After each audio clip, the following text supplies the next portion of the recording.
say 39. Number 1. 39. 1. 38. 37. 36. 35. 34. 33. 32. 31. 30. 29. 28. 27. 26. 25. 24. 23. 22. 21. 20. 19. 18. 17. 16. 15. 14. 13. 12. 11. 10. 9. 8. 7. 6. 5. 4. 3. 2. 1. It's time for mouthwash. Giddy up.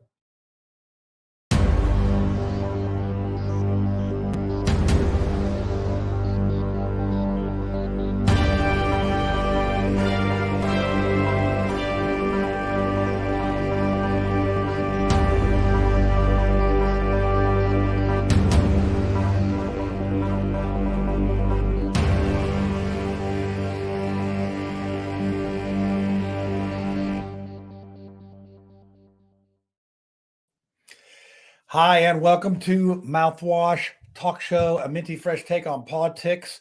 And boy, we have a great show tonight. I think it's a great show. And I'm a little bit selfish because I always want to go to Israel. And I heard that Micah Beckwith has gone to Israel. I'm like, oh, let's pick his brain on what that's all about. So we're going to have him on tonight. And then Tiffany is down in Florida somewhere. And she was actually on Soul TV tonight doing a little moonlighting. And I caught the end of that. And man, she's doing pretty well. I mean, I hope she doesn't like jump ship and doesn't come, doesn't be on the show with us because we sure miss her. But she's looking pretty good on that TV. So you never know what happens there. But yeah, tonight we're gonna have a show. We have remiss in saying that we have Jim Merritt filling in, and so these are Micah and Jim are sort of show regulars. So we're looking forward to seeing the commentary from Jim coming from the panel. So this will be a little different. He's been a guest a few times, so I'm sure he's got some questions about Israel and the Middle East and whatever it might come our way. And then also we got before we get to that, I want to show you a picture because we did something pretty special. Actually, my wife cooked all this up, and Tag Griffin, he cooked this up. So tonight, he came over. This is Tag Griffin. He has hearts in hand. Let me put that up here, the address this is the group. That if you want to go to the group, this is Tag Griffin. He dressed up as Santa Claus. And then we had one of our neighbors over here, her mom, she's sort of a special needs, and her mom passed away a couple months ago. And so we had Tag come over, and, these folks in this group, hearts in hand, donated a bunch of toys. He got dressed up. We went over to her house, and I'll tell you what, it just was a joy to see Lena.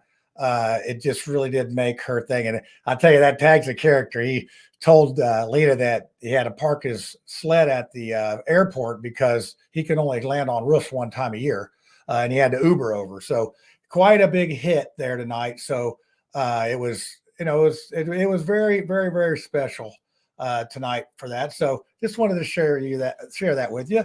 But now let's get on with the show here. So I'm going to bring on my friend Micah Beckwith. So let's see here. We're going to do the big screens tonight, so you can see all of our flaws and messy hair and all that stuff. So Micah, how you doing this evening? Good, John. Thanks for having me. It's always good to come on Mouthwash. So you got the jet lag from being in Israel. So you're like going back in time or ahead in time or something. It's like, what's the difference? 6-8 hours? Yeah, 7 hours. You go ahead. So there is a part of my life that just disappeared. So when I'm flying from here to there, I just lose those hours. I guess I don't know how it works, but it's like I'm still living to talk about it though. So it didn't kill me or anything, but. Jet lag is a real thing. I mean, it takes you a couple days to kind of get back on your schedule, but it was a blast. I mean, I can't it's hard to put the trip in the words. It was a phenomenal opportunity, and it certainly it was everything that people have said it is, and so much more. Yeah, well, before we get into it, tell some of our viewers that may not know you. I mean, you've been on the show a couple of times, but it's been a minute. So just tell them where you're preaching and all that good stuff for us. Yeah, so I'm a pastor. I preach at Life Church in Noblesville, and been politically engaged. Ran for Congress in 2020 in the 5th Congressional District. That was kind of my first jump into the world of kind of politics from the the actual doing it part, but always been real engaged in just what's going on in our culture, and especially in our government. I'm a student of history. I love American history and biblical history and world history, and so just love America. What our founders did is nothing short of miraculous in creating the republic that we have, and so it's just it's everything kind of, people say, well, as a pastor, how do you, aren't you supposed to have this like separation of, church and state? Like, how does that work? And God has a very specific idea on how government should treat the people that they are there to serve. And we've gotten away from that in America. So it's kind of bringing us back into alignment with those values. So anyway, that's kind of what I do, and have a beautiful family, and it's living the dream. Well, we're glad to have you on the show. So we're going to go ahead, and I'm going to put this to this format here, and I'm going to bring on our guest panelist tonight. We're going to bring on Jim first, and we'll put him out here in the hot seat. Mr. Merritt, how are you tonight, sir? I live in the hot seat. What are you talking about? Well, as cold as it's going to get this Friday, you may need 2 hot seats. So it's going to get interesting here. So, Yeah. So Mr. Merritt, tell some of our guests about yourself a little bit, so that maybe haven't seen you on the show before, because you're getting to be a regular. Yeah. Well, thank you very much for having me on the show as a panelist. I just finished a couple of years ago. I just finished 30 years in the Indiana Senate, and I had the role of caucus chairman, which is the lead Republican in the body, and the number 2 guy, and the number 1 person right now is Senator Rod Bray, who is the president pro tempore, and Suzanne Crouch is the president of the Senate in her role as lieutenant governor. And I've worked on lots of different pieces of legislation through the years. If you see the kid's first license plate on the back of the car, I authored that bill. Many people know about the Lifeline law, where under 21, not to panic, to call or text 911 if you need a medical attention because of alcohol consumption. And then also the safe haven law, where you can drop your baby off at a hospital or a fire station or police station. That's gotten so much larger since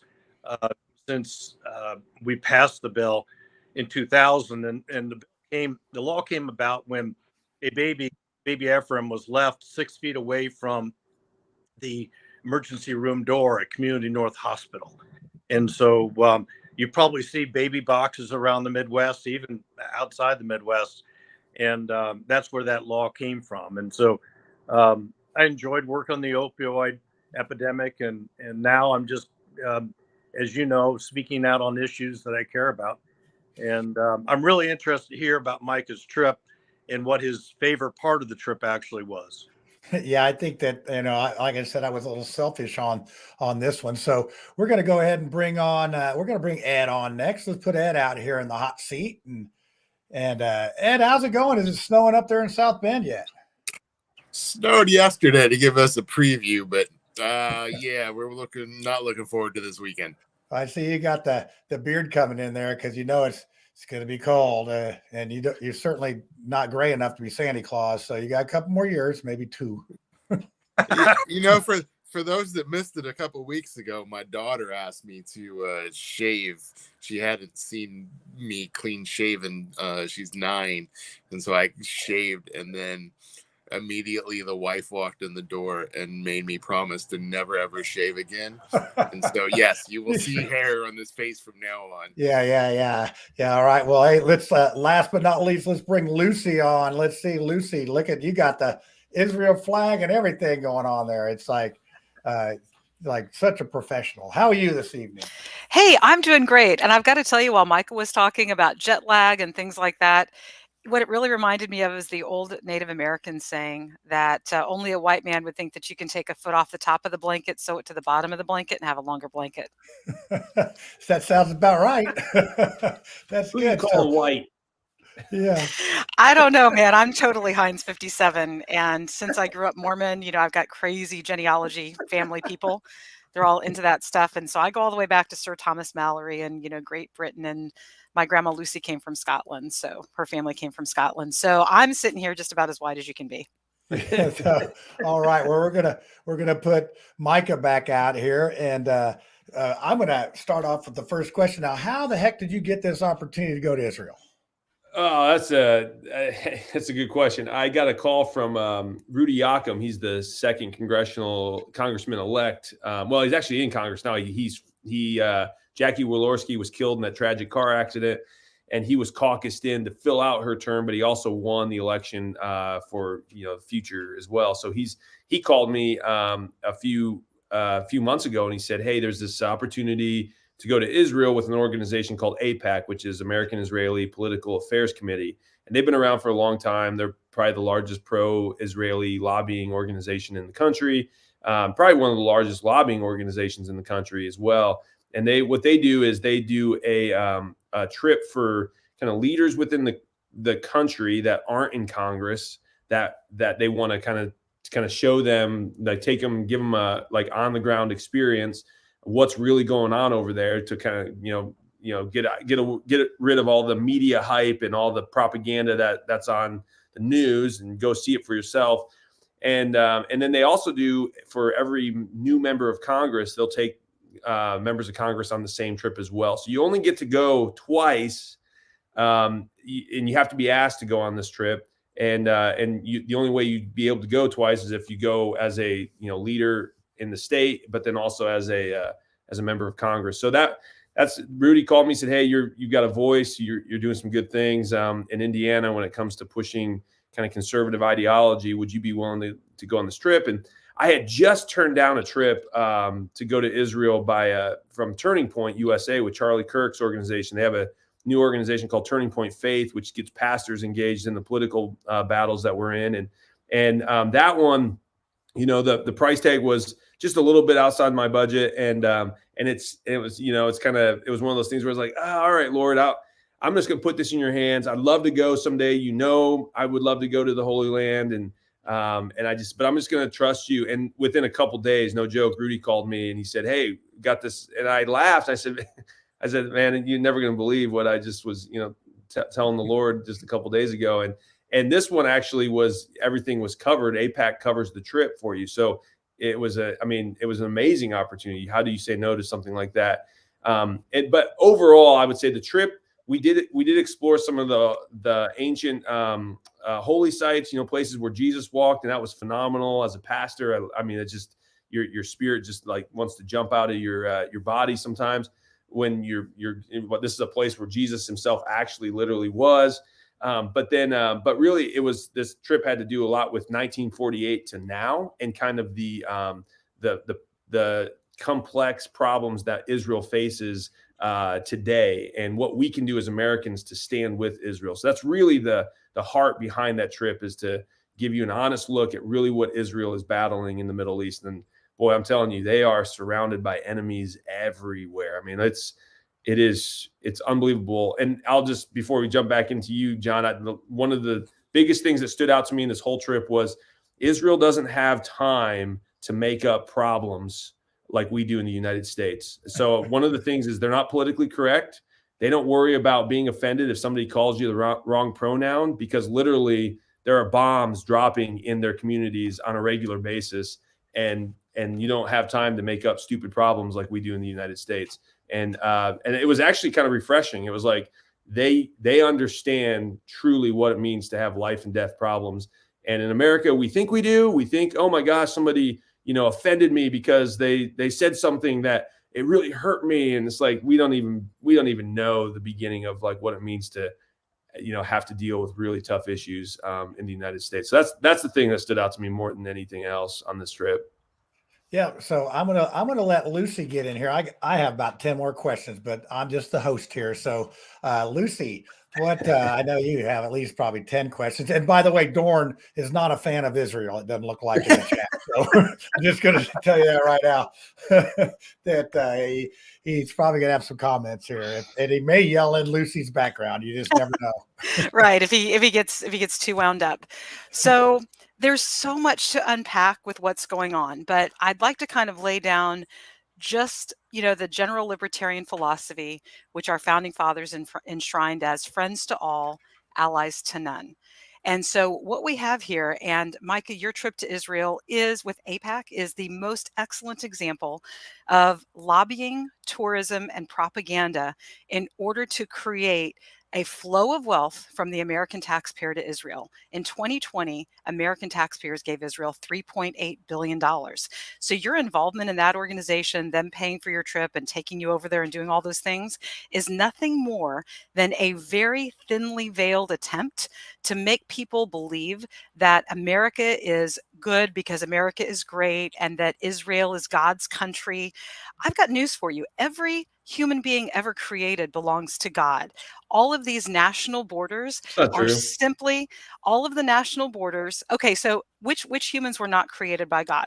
So God's word says in John, it says, to those who have received him, to them he gives the right to be called children of God. So we don't all belong to God. I didn't say they were children of God. I said we were all created by God. An egg and a Oh, sperm no, came you said we all together. belong to God. You said we all belong No, I to said God. created. But we are created by God. That's Well, true. if he But we created don't all us, belong to God. we certainly belong it. But see, this is another That's not problem true. that I have with That's not American true. exceptionalism and Christianity is that you believe that you're all in a great big club and nobody else is in it, and that somehow God's favor is supposed to come upon you, and that gives you the right to conquer other people.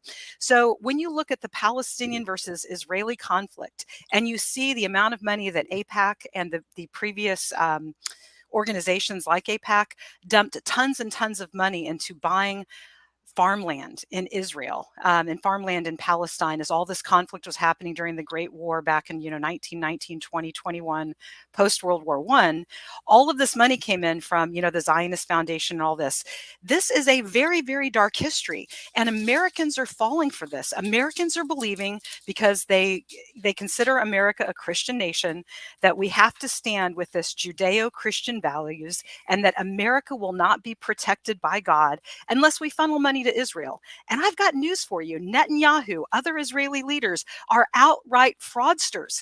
If you look at the political situation with mandatory vaccines and social credit scores, all of that tyranny is springing from Israel, just like it is from China. So if you still believe the illusion that there are individual rulers in each country and not an overarching satanic cabal that is controlling this all from above like a risk board, then you just don't understand what's going on.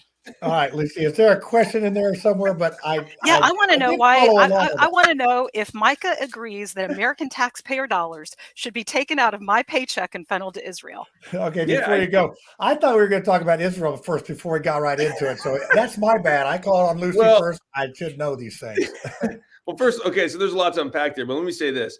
From a strategic perspective, it's absolutely important that we do not isolate ourselves from the rest of the world. We see what happens when we become isolationist. It's not isolationism. Yes, it is isolationist. No, it's not isolationism to refuse to participate in wars. Rand Paul, I totally disagree with Rand Paul. No, it's not isolationism to not fund wars in foreign countries. It's not our business to be the world's police. Why do you want to steal money from me? Why do you want to send my children across? In the Middle East, they're the only democracy. We are not a democracy. Oh my God, Micah, God is not a democracy. All right, what?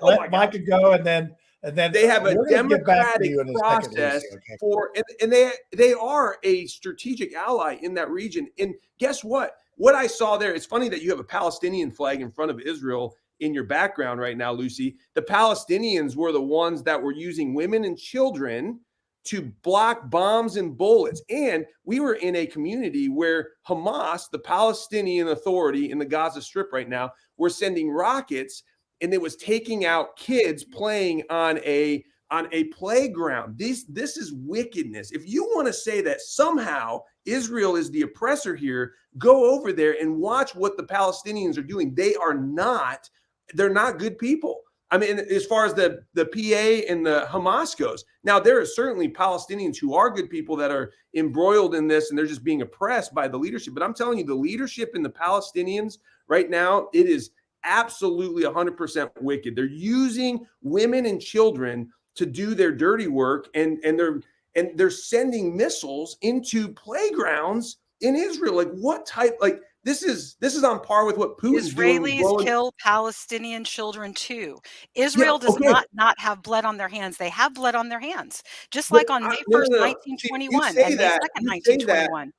You say that, but what I saw with my own two eyes is that Israel is not. They might have killed innocent people, but they're not doing it on purpose. What the Palestinians are doing, what Hamas is doing, they're happen on purpose. No, I was there. I saw it. There was literally, we went to a my tax dollars saw it too.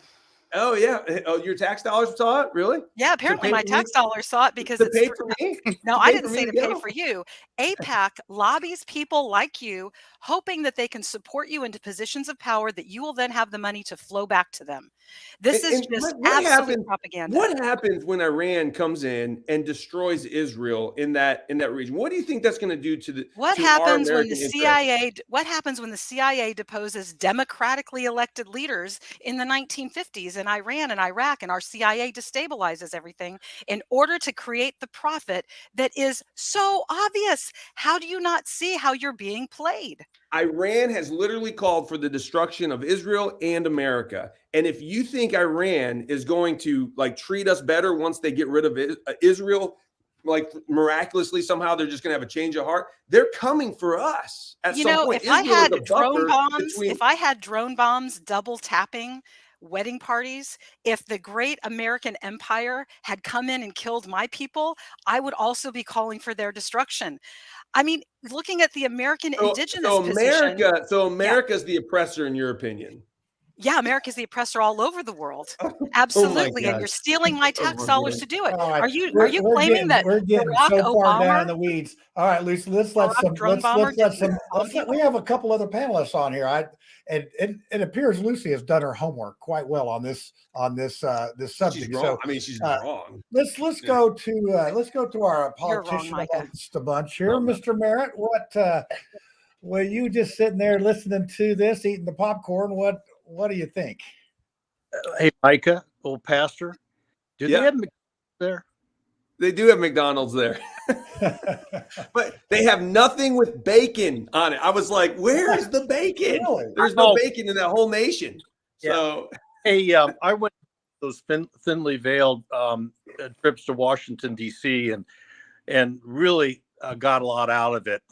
I'd visited the Holocaust Museum, but on a serious note, you hear a lot about the Iron Dome.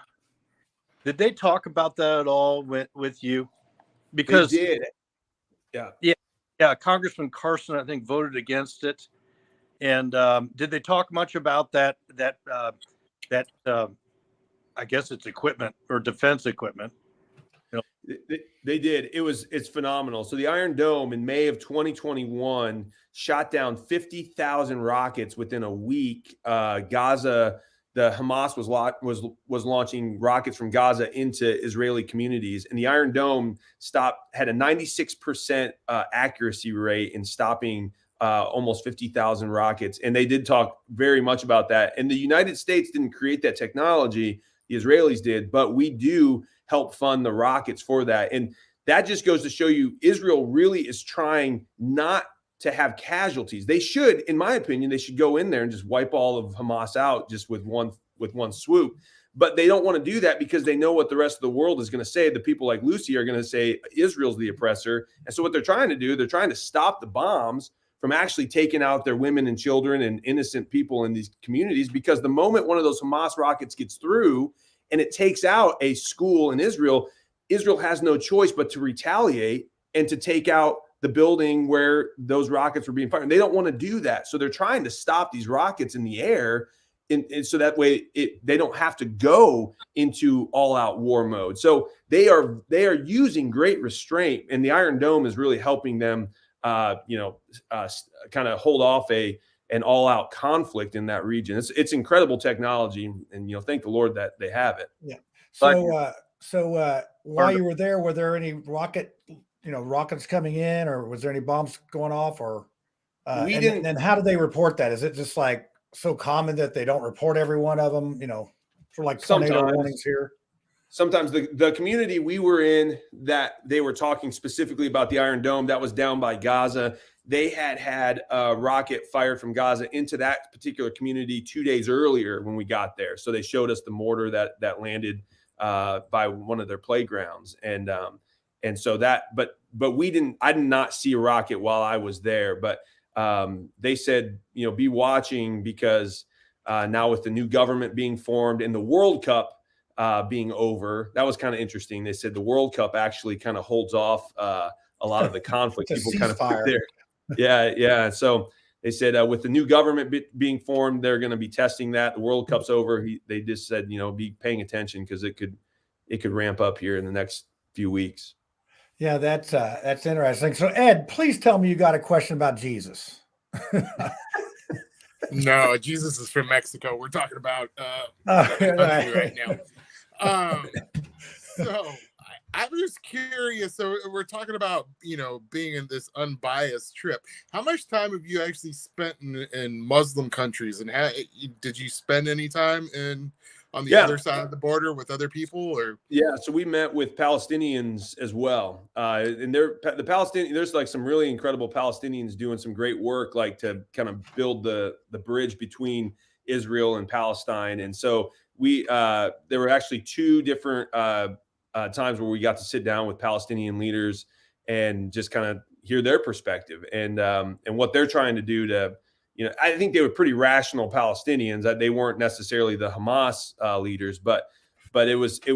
I had a lot of hope for the future of the Palestinian-Israeli relations, only because a lot of these were millennials. They were younger, and they were like, "Listen, we got to find a way to get. We don't want to do what our parents are doing. Like, we got to find a way to get along." And so there was certainly some good thoughts that they had. And, again, to Lucy's point, the Palestinians are, 95% of them are just caught in a really bad situation. It's not like they're terrible people either. It's the leadership of the Palestinian Authority, the PA and Hamas. I mean, it's so evil. I mean, they don't care about the people, and the money.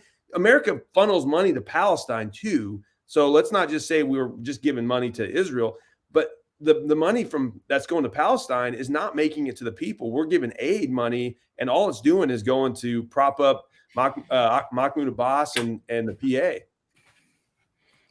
Wow. Yeah, that's what I was wondering about, how much money comes in by these wars on proxy.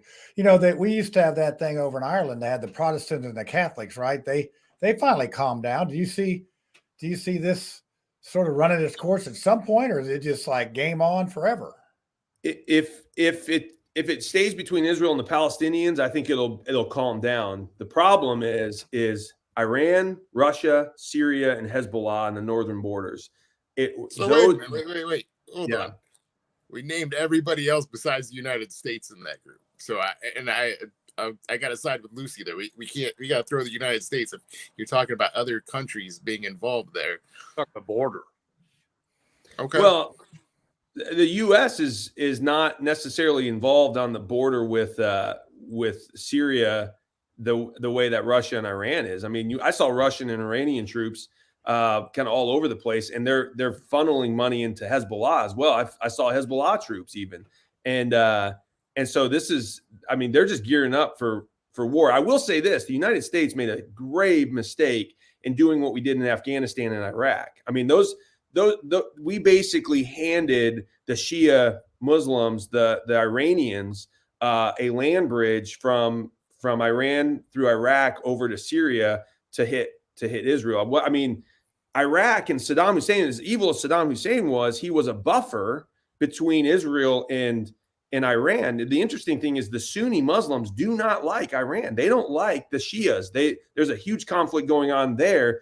And Iran is the Shia Muslims, and they want to overtake the Sunnis. That's why the Saudis don't like Iran. That's why the Saudis are actually probably going to sign a treaty with Israel. And the prince of Saudi Arabia is a lot more apt to start looking to find a unity with Israel. That's why you saw the UAE, the Abraham Accords. That's why that actually worked between Israel and the Muslim world, is because the Sunnis are in that agreement with Israel, and they don't trust Iran any further. They can throw them either. So, but we kind of jacked it all up with our Afghan and Iraq approach, and we kind of handed that to Iran. So America does. I mean, I'm not saying America is perfect in this by any means, but I'm saying, I mean, Iran's really the bad guy in all of this. America is an evil empire, and we are in a war for energy between the Bush crime family and the UAE. I grew up in the 70s, right? So I know about OPEC and I know about all the stuff that went on there. What we have right now is we have a group of people who are controlling energy. Why were the Russian pipelines blown up? They weren't blown up by Russia. There was no reason. If Russia wants to turn off the gas, they could have turned off the gas. But conveniently, the very next day after the Russian pipelines were blown up and cheap gas to keep Europeans warm was no longer available, all of a sudden we have a new pipeline that's open but goes through a toll gate position where Ukraine gets to control and get a piece of that money. This is a battle for oil. This is a battle because the petrodollar is going away. China is making alliances with the UAE. China is making alliances with Russia. BRIC, Brazil, Russia, India, and China are all putting together their own petro currency now. You people in America that are all about, and by the way, I consider myself a Christian. The people that they need to wake up.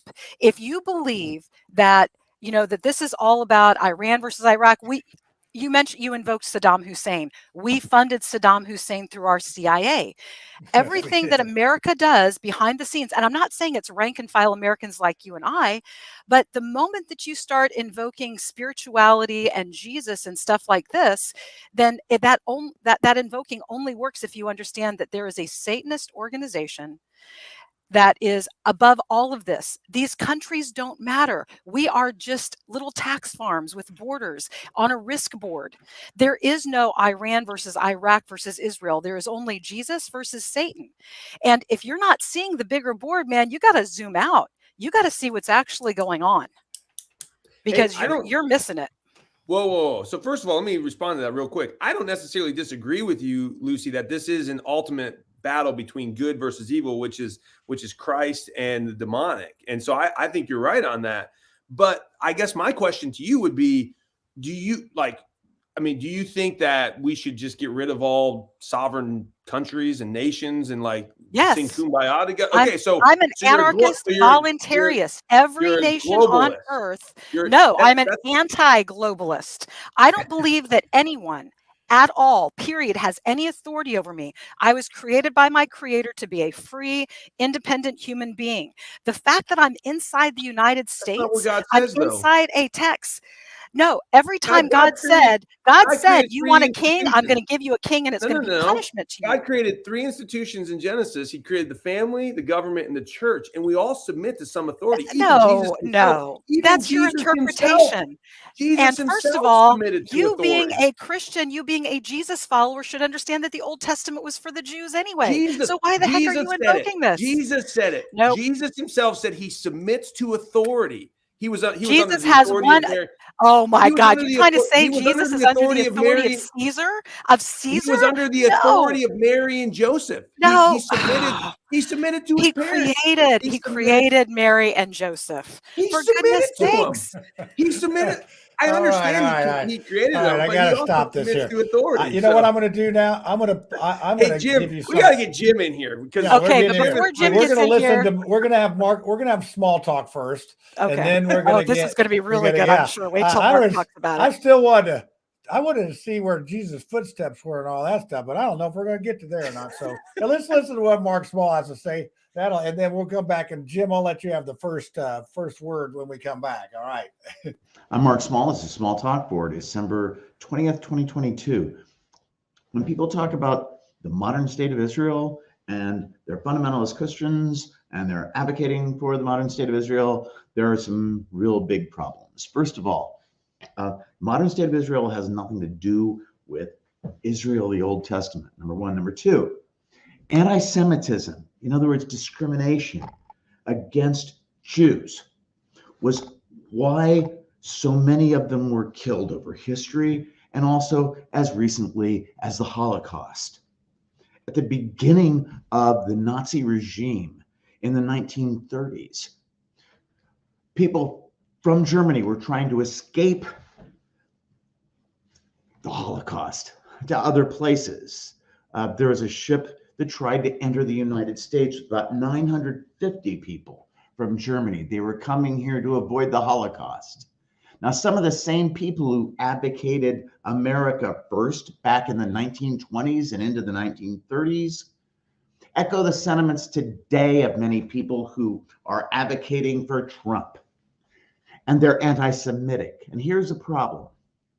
If you're going to look at some kind of weird, twisted interpretation of Revelation as being some kind of predictor of the future, and it's not, then you also have to realize that when people are talking about the modern state of Israel as one of the necessary things before the return of Jesus for the second time and Armageddon, well, it also means that the modern state of Israel will be destroyed in Armageddon. They kind of leave that little detail out. But I think that people of that view have as little concern for history of the Middle East as they do of the Constitution of the United States, so they can go along and believe that they can advocate for things to be destroyed so Jesus can come along and fix them. But unfortunately, that's all fiction. What isn't fiction is the anti-Semitism that arose over 2 millennia. Get one thing straight. If anything was accurate in the New Testament about the death of Christ, those were Roman hands on the hammer and the spikes, not Jewish hands. This is Mark Small's Small Talk for December 20th, 2022. Peace, love, happiness, freedom. I approve of this. I made it. Well, now maybe we'll get back on the Jesus train here. So, yeah, Lucy, just hold your. I said Jim can ask a question first after this. So, Jim, you go. Well, I think one of the questions I've got is the Bibi regime has been criticized, has been considered controversial. Some people say it's corrupt. What is the current thinking? You know, he's going to be back in power at some point very soon, if not now. What kind of feeling did you get over there, Pastor, of what is he a divider? Is he a uniter? Or how is that going? He's their version of Donald Trump. I mean, without a T. I mean, the media hates him. They've got him under investigation. They're trying to throw indictments at him. But the people, the populist movement is for him. Obviously, he just won power. He's back in power again, and he's forming his government. But the reason, this is what everyone said, the reason it's going that way is because people, more than anything, are concerned with their security, and they see the enemies lining up on their borders, looking to kill them. I mean, they know that this is a very dangerous part of the world to live in, and so that's why he won. That's plain and simple. That's what everybody said. They said, well, we don't necessarily like that he's brash. He's not politically correct. He doesn't he's not super nice all the time, and yeah, maybe he's got some scandals he's embroiled in too, but he's going to keep us safe, and he's not going to be screwing around when the bombs start falling into our neighborhoods. What was the highest official that you met, ranking? We met the Minister of Science and Technology, basically a cabinet secretary. We also met with the leader of the National Zionist Movement, who's going to be in Bibi's government as well. So they were forming the government as we were there. So I don't know exactly what part of. I think he's going to be a minister. I just don't know where he's going to be placed yet. Their election process and how they form governments is fascinating. They just have straight ticket voting. You can only vote for one party. You can't vote for candidates in the party. And there's about 20 or so, 15 to 20 parties when you go into the voting booth, and you just pick It would just be like, you're voting for the Republican Party, and there's a slate of 50 candidates on that ticket, and your vote cast a vote for all of them. And it's pretty fascinating. So, is it true that most people serve in the military over there? Everybody has to. So when you graduate high school, every 18-year-old man and woman, boy and girl, they all have to serve. I think it was 2 years. Well, you know what that did, though? Every single one of them has a strong sense of national pride. I mean, the patriotism is through the roof over there. They all know why they're Israelis. They all know what they're doing. Even so, there's Palestinians that are even involved in the government too. There's a Palestinian party called the Ram Party, and there's Palestinians that serve in the Israeli ministry, the Israeli forces as well, the armed forces. So to that point, like you asked earlier, do you think that they're going to learn to work together? I think they already are starting to learn to work together, even. So it was amazing. There's a lot of things I think we can learn from the Israeli government. Yeah, it's just such an interesting situation. You have Muslims claiming the same spot that the Christians and the Jewish people are. It's just they all want to be. It's like playing baseball. Everybody wants to be on second base. We're doing that. And I did post in the comments there a link. It's funny. It's like, Lucy, you'll appreciate this. It's almost like somebody's listening to you. So I get an email yesterday about Israel and this Benjamin Netanyahu life and times and all that. I'm like, I wonder if somebody's listening in on my internet to see what I'm up to. So they bombard me with this, but it was a BB, a life and times. It's a book about his life. So I posted that link, and you can go to that and you can see what you want to see there. So, all right. I'm probably gonna not. I want somebody to ask a question about Jesus. So raise your hand if you can ask a question about Jesus. Okay, Lucy won. So Lucy, go. Okay, so my question is: you mentioned that Benjamin Netanyahu is That's like not Jesus. I want a no, question about I'm Jesus. getting to it. I'm going to invoke Jesus' name here in just a second. I promise you. Oh boy. So if he's the Trump equivalent, I'm not taking that as any kind of a compliment. I mean, if Trump is Cheeto Jesus, does that make Benjamin Netanyahu matzah Jesus? That does not count. And I said Jesus 3 times. I counted. Well, our audience is saying Jesus not in the right way either. You know what? You know what this reminded me of, though? You're talking about control of the Holy Land, because you just mentioned you've got the Jews, you've got the Muslims, you've got the Christians that are all claiming the same Holy Land. This is just what they're looking for is they're looking for control of the land, because it is a proxy authoritarian control by God. If they can only win, then they are clearly God's chosen, and that gives them the authoritarian right to control you and to take your money through tax dollars, to enslave you and use the power and authority of God.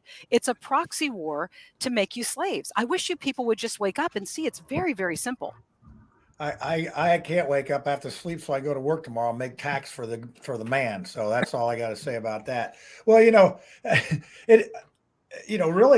you look at things, it's like, I think that there's some truth in that. I think that people think that if you have this spot or that spot, I mean, did you go to the Wailing Wall, where, that seems like that's like, really a sacred place. And, did you feel anything there? Anything different, or was it just like, it's just a wall with some weeds growing out of it? No, I mean, I think there's an atomic footprint is kind of how I put it. Like Jesus walked this part of the world. I mean, that leaves a mark. The Abrahamic religions. I mean, obviously Abraham was there. Mount Moriah is the mountain where the Temple Mount is at right now. That is the mountain that Abraham took Isaac up to sacrifice on, and the Lord stopped him and said, "Hey, Isaac," or he said, "Hey, Abraham, don't do that. Here's the ram that you're going to sacrifice instead." And it's very much, it plays into God's story of how He loves us, and He Himself has become the sacrifice for us, and He did that through Christ, and so. He doesn't, someone said, I can't remember who I was talking to, but someone talked about, they brought up child sacrifice and what Israel used to do with the pagan worship. And they would offer their children in child sacrifice. And it's just really wicked stuff. And, I got to thinking about it. I was like, God hates child sacrifice except for one, or human sacrifice except for one human, and that was his own son. And he laid down his son so that we wouldn't have to do that ourselves. And it all took place right there on Mount Moriah. Then you have Golgotha, the Calvary, which is basically right there as well. And so it's amazing when all of that comes together. So to your answer your question there, John, you do feel something. You're like, man, this is where the story of God's love came to a pinnacle. And I think it leaves an atomic footprint. Yeah. So, when you look at the Bible and stuff, you look at the map and you think, oh, this stuff is really, really far away. How like Bethlehem to Jerusalem and all that. I mean, can you walk there like very, sort of right away, or is it? I mean, because it seems like, oh, that's like Bedford, Indiana. I gotta, that's a long way from here. Bethlehem's like going to Bedford, but not really. It's pretty much all sort of there. That's what I have trouble getting my head around, the proximities of these places. Like the where Sermon on the Mount. How close was that to, say, the Wailing Wall? So like the Sermon on the Mount took place up by the Sea of Galilee. That would have probably been, if you were going to walk from Jerusalem up to the Sea of Galilee, that's probably about 2 days. It's going to probably take you to walk there, 2 to 3 days maybe. It'd be like, for the most part, Israel is about the size of Indiana, maybe a little smaller. Like that's so yeah, you could walk Indiana. It would take you a few days probably to go from north to south, and but if you're walking from Indianapolis, let's just say up to Warsaw, that would be kind of like what it would be from going from Jerusalem up to the Sermon on the Mount, up to the Sea of Galilee there at Capernaum.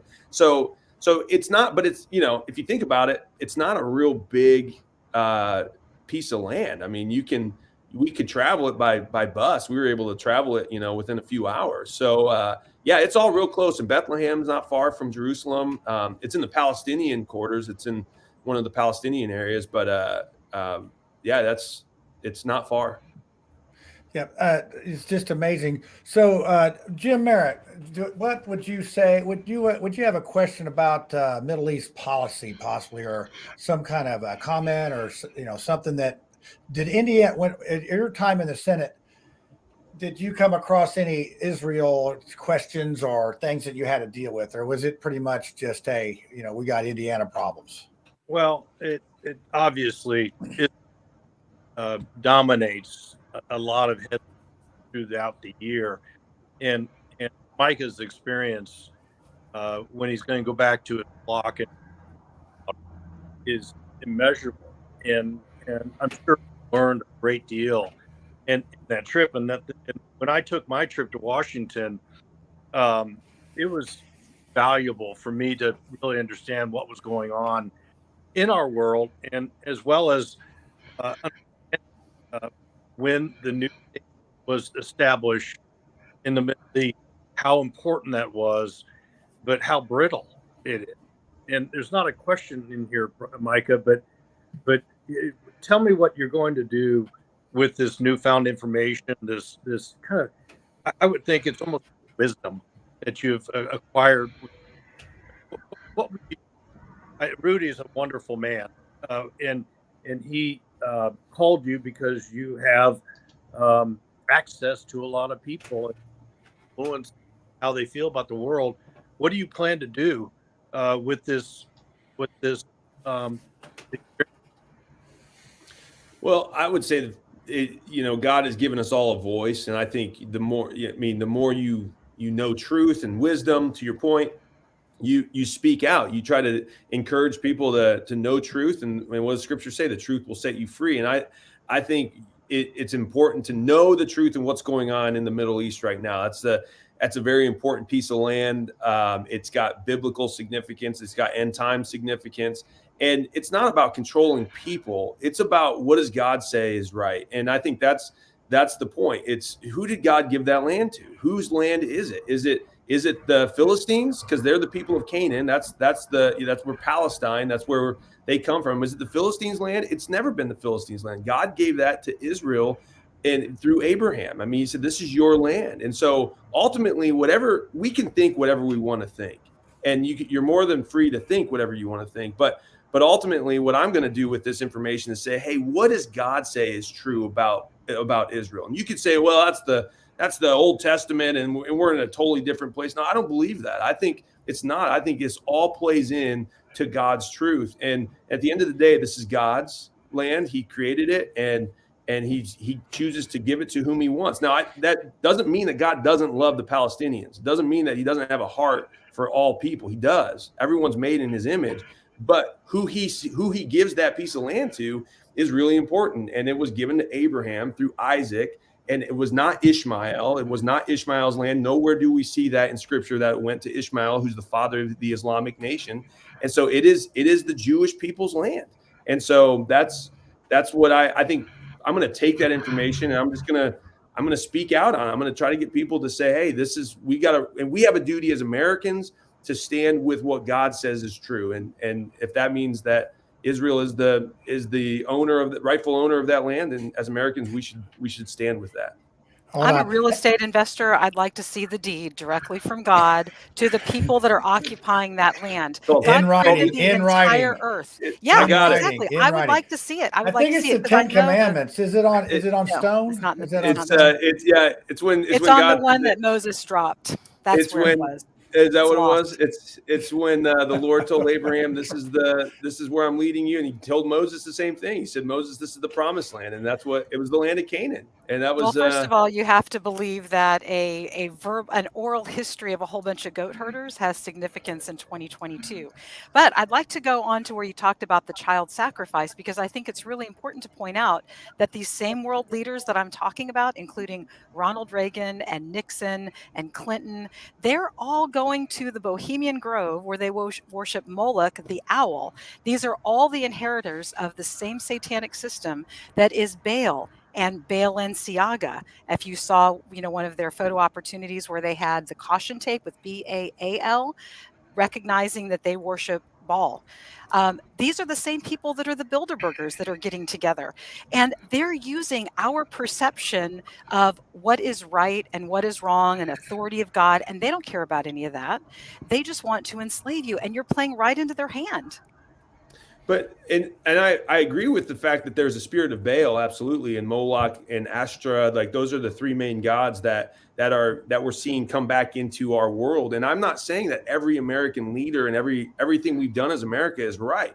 What I'm saying is, what does God say is right, and go find what God says is true. God? Which God? It's the God of Abraham, Isaac, and Jacob. That's the God that you worship. But that's not the God everybody else worships. Well, that's why he's on the show, because that's the one we're going to talk about. There are other thought systems in the world. There are Buddhists, there are Buddhists, ask another question about Jesus, Ed. Come on, please, Ed. Ask a question about Jesus. Again, Jesus comes from Mexico, so. It's a Latinx Jesus. And on that front, Indiana? No. So on that front, I guess my issue has to do, and I have a couple issues here. One is we love to be on the side of Israel, but I've talked to numerous Jewish groups and organizations here who have fought really hard for hate crime legislation that have struggled to get that passed.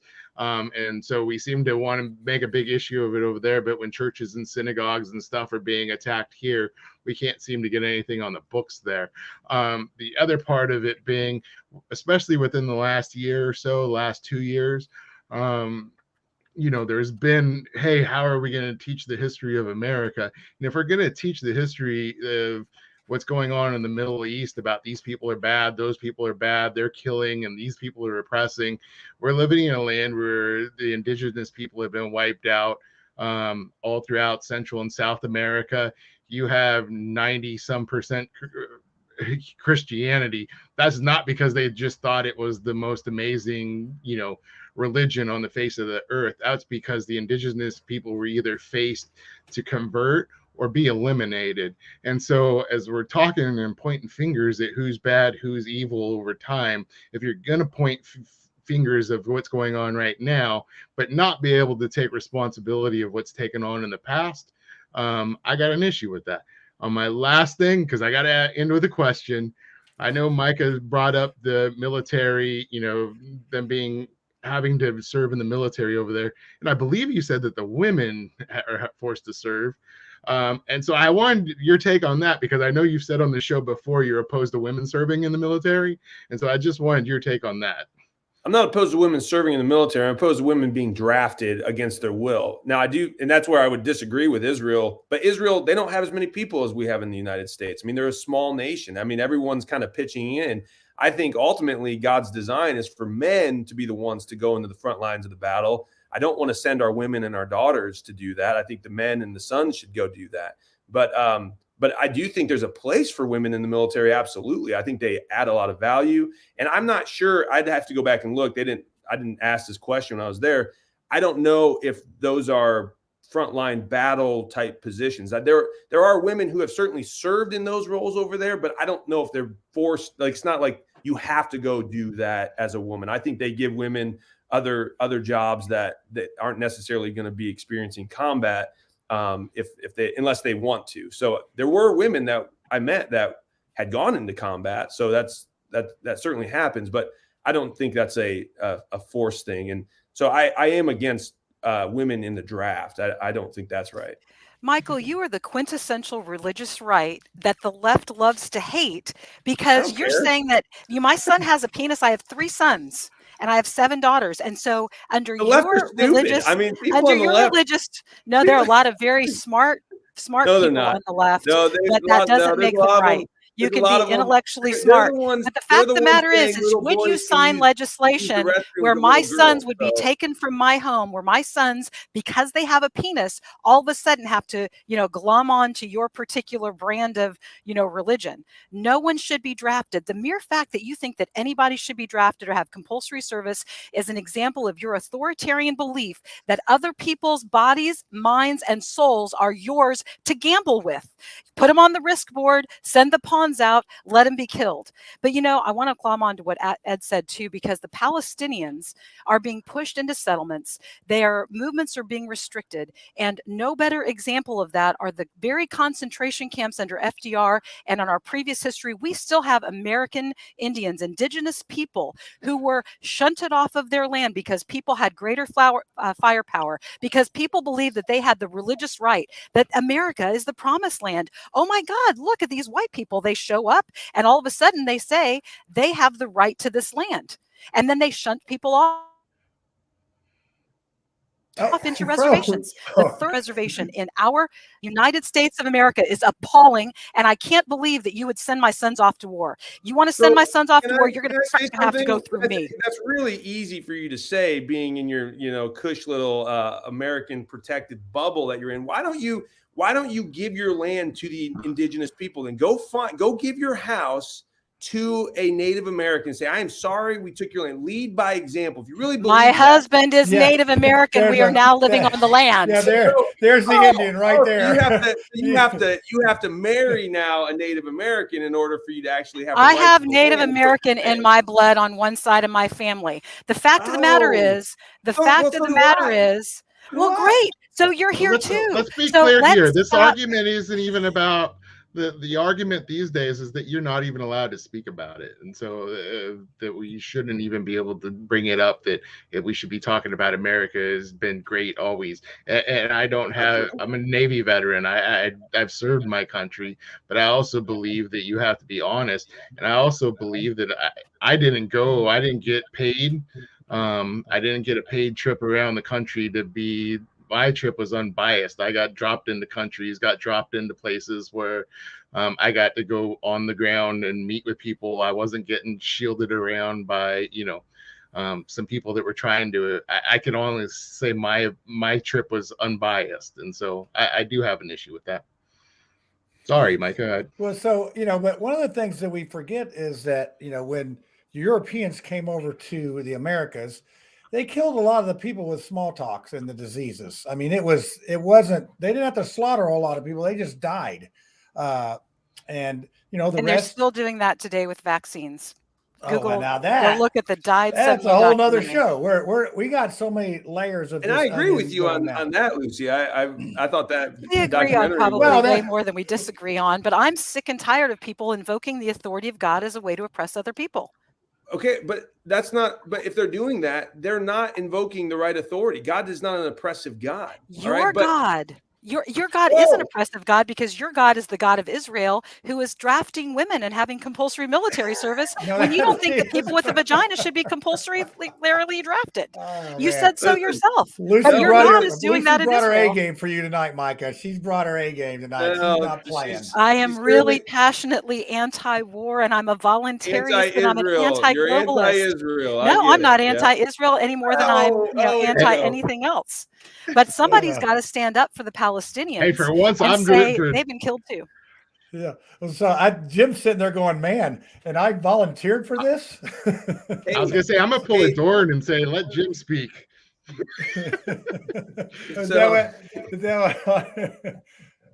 I see Doran. Doran, that's real classy. So I see the comments there. Yeah. He's a classy Just guy. wait till we get to the conspiracy theory. I cannot wait for this tonight. This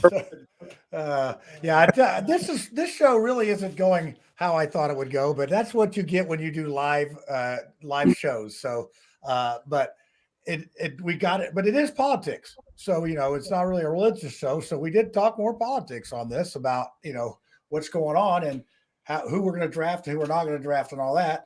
But darn, look at the time. Look at the time. Jim, I'm going to give you the final word here, and then we're going to do conspiracy theory. And I just can't wait to see what Lucy's is. If it doesn't have Israel and Bill Gates in the same thing, then I'm quitting the show. That's a promise. Well, first, Micah, Merry Christmas. And but second of all, I find it interesting. I worked. I helped Angela Grabowski raise money this last fall for running against Congressman Carson. And I think I learned that there are no Republican Jews in Congress. If there are, very, very few.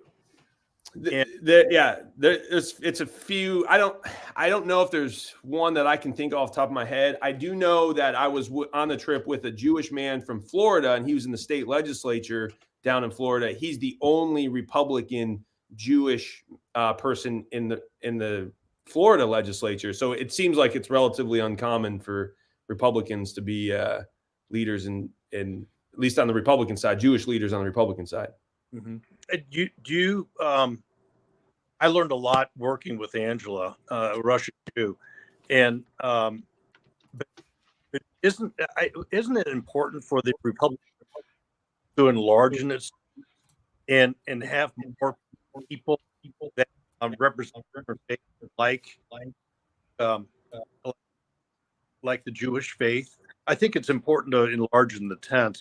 Have you given any thought to that since this trip?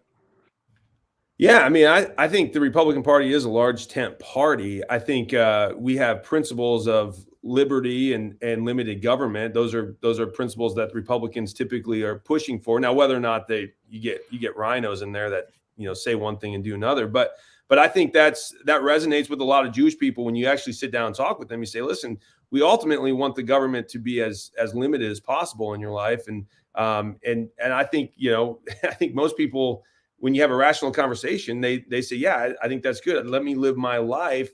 But there's a core set of values that we have to agree on in culture. I mean, that's where we're getting, Lucy brought it up earlier. It's like, who is your God? Like it's this idea of like relative truth. So if we can't agree on truth and objective truth, then we're all screwed. I mean, we might as well just pack it up and go home because that's the problem I see in both the Republican, Democrat, Libertarian parties, or all three of those, but just in our culture in general, is that nobody can agree on what's right. Where does right come from? Are we just animals? Did we just evolve from animals? If so, then it's just survival of the fittest. And why do we have morals? And if you can't go back and say, God said this is right and this is wrong, and it's God's world, then we're all just going to do what's right in our own eyes. And we're not going to be able to come to an agreement. And that's the problem I see in our culture today, is that people just we can't come to an agreement of objective truth. It's my truth, your truth. Like, you can believe you, but like, hey, I'm going to believe whatever I believe. And that's going to be a dangerous world to live in. Yeah, we need another hour to speak about quantum entanglement, holographic, and the nature of our matrix arrangement here. because you I like people. The Matrix. That was a good movie. Mary, thank you, Micah. Thanks, Jim. Almost lost Ed there. Yeah, that was a very good final question for the show. But yeah, I think we could go on for a few more hours, especially about that quantum thing you just mentioned. But now we've come to the part of our show where it sometimes it amazes me on how we keep this part going with the conspiracy theory. And I just want to flash this up there real quick. That was in memory of Tiffany not being here tonight, or in honor. She's still alive. She's not dead. So anyway, she is in Miami, and I did see her in the comments there. So she couldn't resist at least commenting on the show. So with that being said, we're going to go to the tinfoil hat moment here, and then you won't be on the hot seat anymore, Micah, and maybe you can agree with Lucy and her conspirafact. So here you go. Let's play the intro and see you on the other side. Hey, y'all, it's time for the conspiracy theory, so you better get your tinfoil hat out, and let's see what's going on this week. I need to make that thing a little longer because I almost can't get everybody in the right spots and my hat on and everything here and all that. So, Mr. Merritt, I don't see a tinfoil hat. Sorry. I don't. You don't do the conspiracy theory? Yeah, you still have a political career left, I'm sure. So you don't want to end it here tonight. I see that. So since Lucy was so vocal tonight, we're going to start with her and her conspiracy. You're going to save the best for last. Oh, the best for last. I'm always the best on the conspiracy. Yeah, you are. You do a lot of I bring my A+ game tonight. Just you wait. Your conspiracy last week, it may have tied the birds, the birds being drones. That's a tough one to beat. So Ed, it looks like you're up. Well, first of all, I'd like to give Jeff Saturday a shout out because, it wasn't enough for Matt Ryan to give up the biggest lead in Super Bowl history. Jeff Saturday had to make sure that he had the biggest blow it in regular season history as well. So good job there, Jeff. I also wanted to give a big, these days we have all these college football fans screaming about kids being loyal, and the NCAA needs to change rules for this NIL to force kids to be loyal, which is one of the biggest jokes I've ever heard. But I wanted to give a shout out to Andre Carter of Army. Basically, the legislation that's just passed and the defense bill would limit Andre Carter and not allow him to go into the NFL and defer his enlistment. And I think one of the most interesting things was the coach of Army actually came out this week and spoke out about the people who are making, the case that these kids are bailing from college. And he said, hey, like after sophomore year, this kid could have left. And he chose to be loyal to his school. He chose to be loyal to his team. He chose to do everything that we say these college kids should do. And in return for that, basically Army said, we will not give you the opportunity to go play in the NFL. Even he's not asking to be let out of his contract. He's asking for some time to go play in the NFL before he does his service. And I think he's earned that. And if we're going to complain about these kids jumping ship, we should at least tip our hats to the kids that don't. Yeah, that was well said. That wasn't really a conspiracy, but that's okay. I agree. I agree with Ed. Let the record show. I agree with it. You did that. So, Micah, go ahead, Jim. Micah has his own podcast. Why don't you let him tell everybody about that before we end the show? Okay. Yeah. I should probably put that up in the comments. If I was a good producer, I'd have all that ready to go.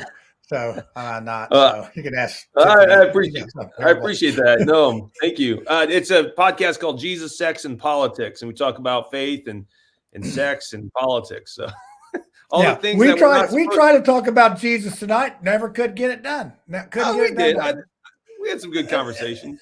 A little bit. So, Micah, do you have a conspiracy theory? Do you have any? I do. My conspiracy theory is that Lucy is a Zionist spy and she's working for the nation of Israel. And so That may be the best one yet. I don't know. That's a good one. Woo. Oh, I got a cramp in my leg on that one. Woo. So yeah, that's good. Okay, well, hey, my conspiracy theory does have Jesus in it. I mean, I've been trying to get Jesus going here. So a lot of people think that Christmas is when Jesus was born, and it's like who has a kid in the middle of the wintertime? Well, I got two of them. I got two December kids, so I guess you have that. But I'm going to say that we got it backwards. Jesus was actually born on Easter and then crucified on Christmas. So that's my conspiracy theory. That makes a heck of a lot more sense than the other way around. So I don't know. What do you think about that, Micah? Is that just, Bill Gates theology? No, I think I don't think that's too far off there. I think he was probably born in closer to April. I think personally that's what it looks like historically. But the reason that we'd celebrate on Christmas is because it's the winter solstice. It was the darkest time of the year, and the light of Christ coming into the darkest part of the year is kind of the significance there. So, okay, good. I always wondered that. I just thought, it's like one of those deals. And see, so how many? Not the whole world doesn't have like Santa Claus and Christmas and all that, right? It's just because I've never been out of Indiana too much to know that. To that point, I didn't see a whole lot about Christmas in the Jewish part of Israel. When I got into the Palestinian quarters, there was a lot more that had to do with Christmas. So there were Christmas trees and there were nativity scenes, and it didn't feel like Christmas when I was in the Israeli part of the nation, but in the Palestinian part of the nation, it was very Christmassy. So, like Christians and Jews, what's the makeup over there? I mean, I know we're in the conspiracy theory, but that's a question I should ask. Christians are real small. Yeah, Christians, it's like 3 or 4% of the population. It's primarily Muslims and Jews. Okay. All right. So let's see.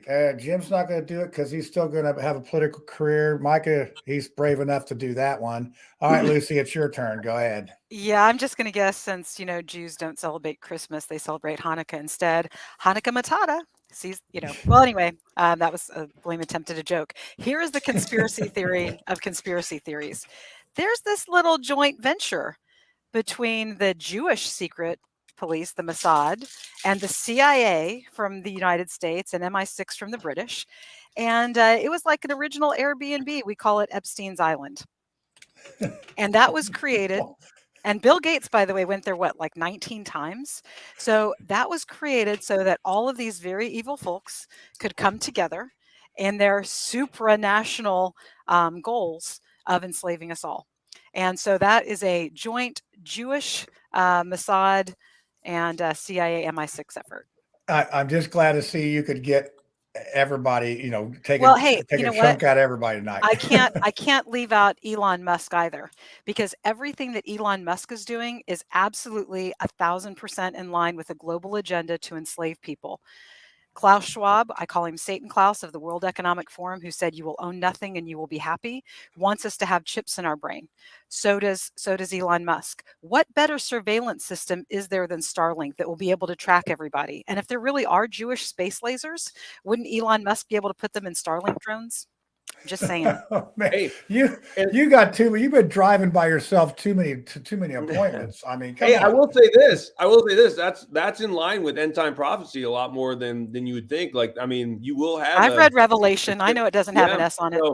But I think it is interesting that we are talking about that in the context of Israel. And I do want to highlight on something. I don't think that just because it's Israel, it is a perfect nation. So I do think we are at war with some really evil people in our own leadership and also in the Israeli leadership. So I don't want, I agree with you, Lucy, on that perspective, that there are certainly some bad actors in both countries. Once the temple gets built and we have the abomination of desolation right there in the middle of the 72 months, then you're all going to understand what Project Bluebeam is. When they put a fake Jesus holographically across the world, then you're really going to understand how you've been deceived.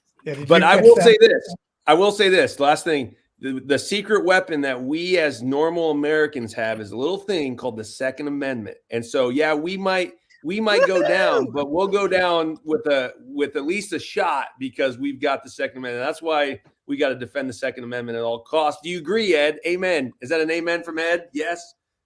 That's a strong maybe. Yeah, it's a strong maybe. Hey, next week we should be discussing the Articles of Confederation versus the Constitution, because I didn't sign the Constitution. And if it weren't for the Bill of Rights, the Constitution would be a miserable, enslaving document with the power to tax, and not only the power to tax, but the power to rope us all in on a federal level to pay for debts.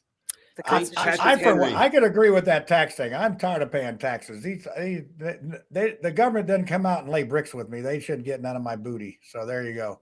All right. Hey, I'm going to leave this on one of Jesus' most famous quotes ever. Love your neighbor as you love yourself. So there you go. Let's just think of that one. That if everybody was to do that, who would be left to be hateful? So there you go. Right. I want to thank you, Mr. Merritt, for being on the show tonight. Micah, as always, and our two lovely panelists, and Lucy, take an antacid after the show, because usually you have a little fire in your belly. I've got good dark chocolate.